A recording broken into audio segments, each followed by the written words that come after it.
Yada CNN so ye mo akwa Adom TV bedroom health tips. Aha na yedi nkomo 5 minutes. Na wotwe mu ni nyina nti bedu fiada no. Won se topic na ye fa ye no. Wotie bia nkakra nti aye full topic ama wo efiada. Endpoint homeopathic clinic. Adwumakuo na da romanti yenya nimdifo ewa pomudi mu ni wo mudi nkomo 5 minutes bia mu. Nyame Adom na wotwe mu de Dr. Dubuate nankasa ene ni yedi sa enkomo yi.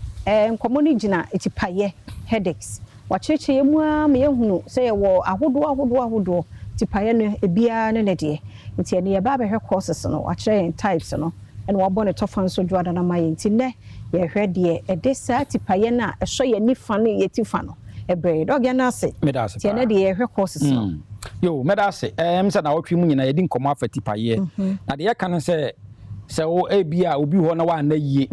eno no na uti paye wa enya yade obi ho na kombi ne de no na ne ti apa na no nya yade obi ho na ne de no ebia wa dakora wa na yie wo da hwa na ebenya na ewo ena wa na anwie ena uti paye wa no nya yade ne ye ka tipaye no a tipaye ye yade no yade etoaso enti bo nse obi ho ba 1 week na ti paye no obi ho ne ti no paye no ne ya 1 week yes ebi de etimi continuous obi so betimi apaye no na ekọ ewomu anaba ne kọ ewomu anaba ne be kan say episodic headaches and into won say uti paye no toaso ana uti ni sha say paye wo no paye kakra bi afa as time goes on na eye den a obehwem na yade bi na de ba na yade no na eno na ye be kan say the causes no yade adi tipaye eba yade bi almost yade bi o wiase bi atimi di tipaye ba so wani wo eye problem say wo myopia say wo hypermetropia se wo glaucoma ade ba ko a ebe mu wahunu se na se pressure wo ani so a ade ba ko ebe mu wahunu se wo sa yade no tipaye na bo se sa tipaye ne ba bo so wani utini pa na wani so purunsu obu ha bo se na efa oboma so so hu ne wati ko nyina no na epaye wo obi wa na ni tipaye no egina hypertension high blood pressure edi tipaye ba pa na say tipaye no ba de obehunu ni say apart from say wakoma bo padi na wani so biri wo na wuti paye wo na honam nyina ye obete no de obehunu ni say obon say wuti efa edwa wo ga ase de akuma ena edwa wuti fa no enti high blood pressure ya ade a ede etipaye de ba in fact obi kura wo cancer of all types de ba ema wuti de payo na say tipaye no so ba ye constant wuti ni nyina etimi de payo ene ye wuti paye a ye wo nervous system ana obi wo kra no a ye wo exertion type of tipaye na just say me kire wo say ye wo different types of headaches obi wo ana ne de no ye wo tension headaches kra wo tension headache ene ye wo exertion headaches what you say it obi wo a tension ana say stress bi ena dano so why stressful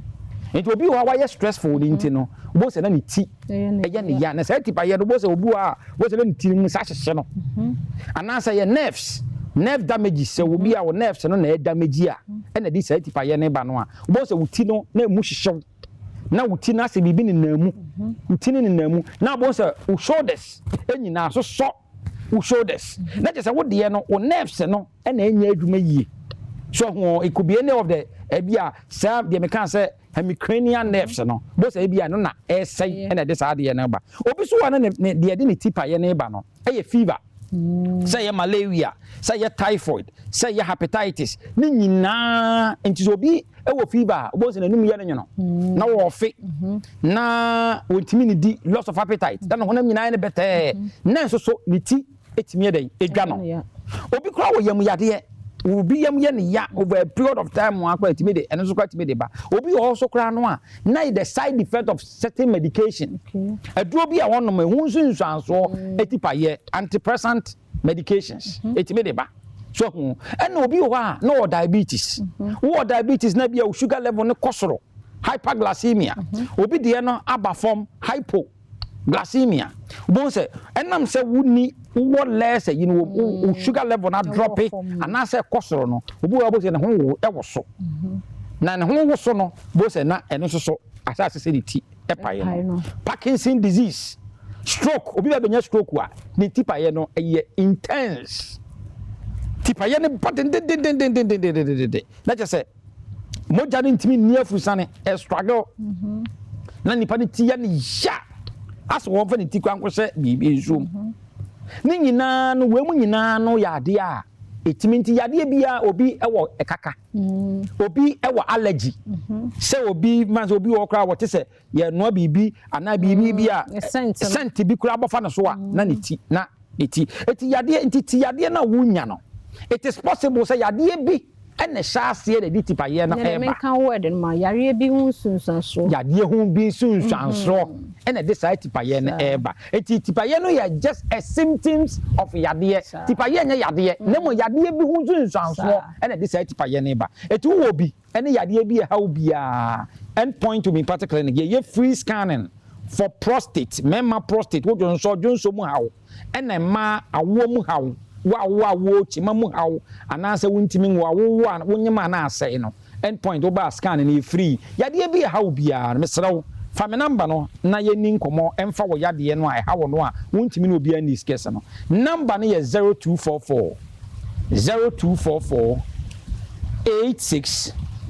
70 68 0244 86 70 68. Dr. Eduboate na otene kana fa headache eni agro nkase o mitipai